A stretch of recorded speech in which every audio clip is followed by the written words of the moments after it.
Trust me, we know exactly how to combat piracy. I won't tell you extensively what we do every event, but we go after piracy hard. And you saw a few years ago, we started prosecuting people. That's how you combat piracy. Start prosecuting people for stealing.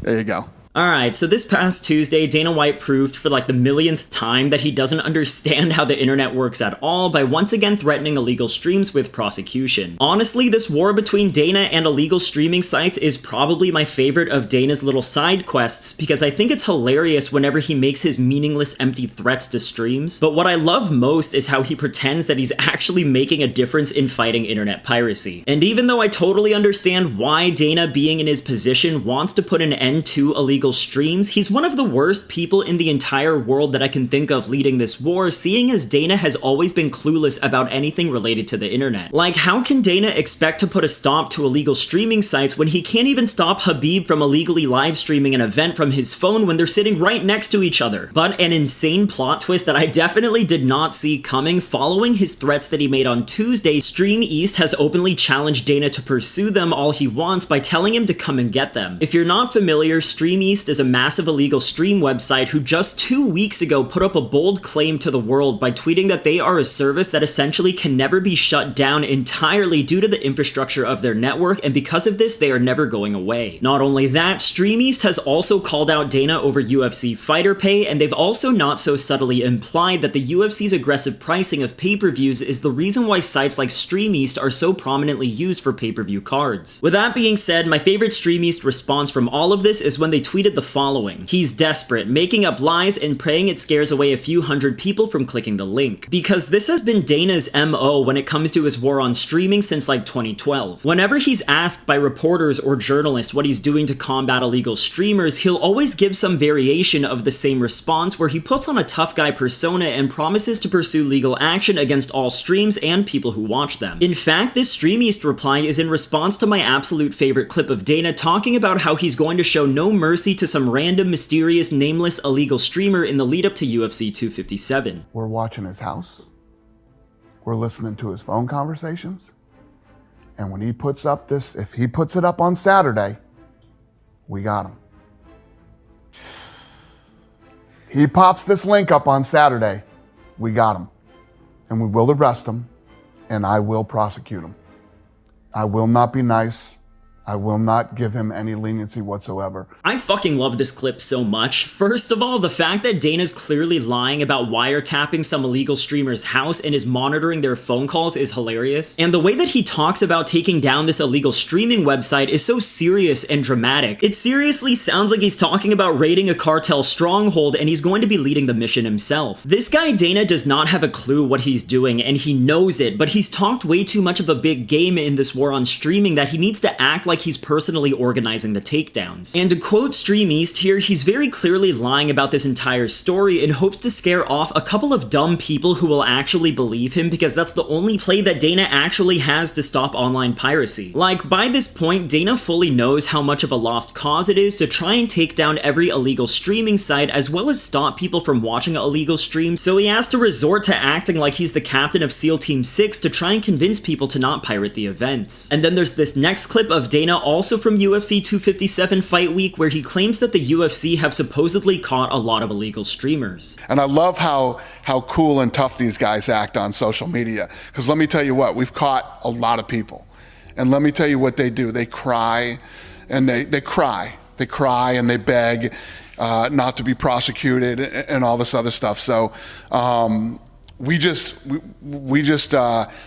overcame a huge hurdle in the piracy world, and we're gonna catch some of these guys in 2021, and I look forward to the crying and the begging. I love how incredibly vague and unconvincing Dana's response to this question sounds because he was clearly not expecting this question to be asked in this moment. So he obviously makes up some sort of response about how all of these illegal streamers that they've caught have cried and cried some more, I guess. Again, Dana is acting like he's literally the one breaking down the door of the illegal streamer's house, throwing a flashbang in, and then putting the handcuffs on the perp himself. Dana, stop the cap! You guys have probably barely caught any illegal streamers, and the ones you have caught caught are just the ones dumb enough to get tracked down. Any of these illegal streaming services that actually have any clue what they're doing are set up in countries whose governments aren't willing to cooperate with the US government's laws regarding online piracy because they have better things to be doing than taking down some dude who streams UFC fights from his basement. He does not understand how any of this works. This guy is completely out of his depth here, and every time he opens his mouth to say something on this subject, it only becomes more obvious that he's utterly clueless. Now, in what is probably the most famous clip regarding Dana versus illegal streams, listen to this warning that he gives during the UFC 257 pre-fight press conference. Any regret? It kind of maybe stirring the pot a little bit?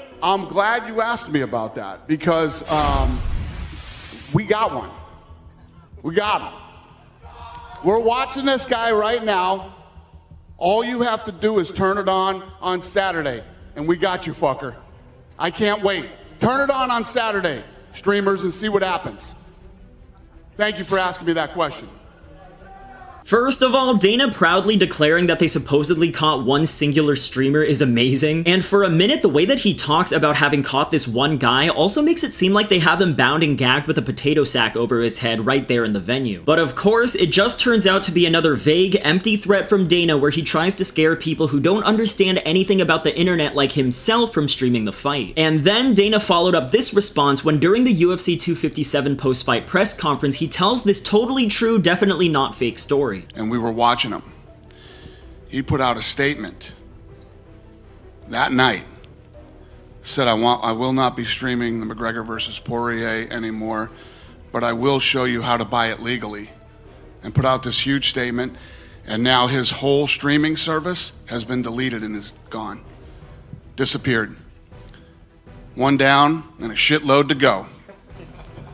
And I'm ready. Every event, I'm going to go after one of these guys, or more, we'll see. Yeah, Dana, this sounds like a completely believable thing that I'm sure actually happened. I also love how Dana says that for every event he's going to supposedly take down one streaming service, but it's like he can take down one illegal streaming site every event until UFC 1000 rolls around and there's still going to be like 1 million streaming sites left to go. That's not even to mention the sites that he does supposedly take down. If the owners know what they're doing, they'll have hundreds if not thousands of backup domains to take its spot, so in the case of a service like StreamEast, Dana can take down one StreamEast domain a week for the rest of his life and still not even get rid of them for good before he ends up dying. And with all this being said, to be fair to Dana and the UFC, they have actually made some progress in their fight against online piracy, but it really hasn't been impactful in the slightest. I mean, they did help get the Protect Lawful Streaming Act passed in 2020, and it seems like they've taken down a very small handful of streaming sites throughout the last few years, and thanks to Brendan Schaub, they were able to get the RMMA Stream subreddit removed. But it's like they clearly don't have the manpower or the resources to combat illegal streaming in a meaningful way, and honestly, I don't think that the NFL, NBA, or any other major sports organization really can either. Because despite all of the tough guy posturing and fake stories that Dana likes to tell, he doesn't understand how illegal streams, the internet, or even how laws surrounding online piracy even work. Dana likes to say that fans who watch illegal streams are subject to be arrested, but that's not true at all. You can watch an illegal stream all that you want. The only entity that's actually breaking the law is the streaming service itself. And of course, this could just be Dana trying to prevent fans from watching the events for free, but I think the fact that I can't tell whether he genuinely believes he can get fans arrested for watching streams or if he's just trying to intimidate people out of watching streams says a lot about Dana's understanding of the situation. And seeing as StreamEast has just hit Dana with the "come at me, bro," it's pretty obvious to me that any streaming service worth their salt also looks at Dana's threats as just as meaningless as I do. Like, the biggest illegal streaming service in the game has outright encouraged Dana to try to prosecute them, and I think that says a lot about how obviously ill-equipped Dana and the UFC truly are to fighting piracy. But Dana's pride and his ego won't allow him to make it appear to the public that he's not completely in control of the situation, so definitely expect to hear more cartoonish threats and fake stories out of him in the future. Because with UFC pay-per-views priced at $80 now, illegal streaming services are only going to get more and more popular. Alright, so that's the video for today. Definitely let me know what you think about Dana's war on illegal streams. Do you think he's as clueless as I do, and do you think that there's anything that he and the UFC can actually do to make a significant impact on internet piracy? As always, if you like the video, then like the video, and if you haven't subscribed to the channel yet, please do so. I appreciate you guys for watching, and I'll see you on the next one. Bye.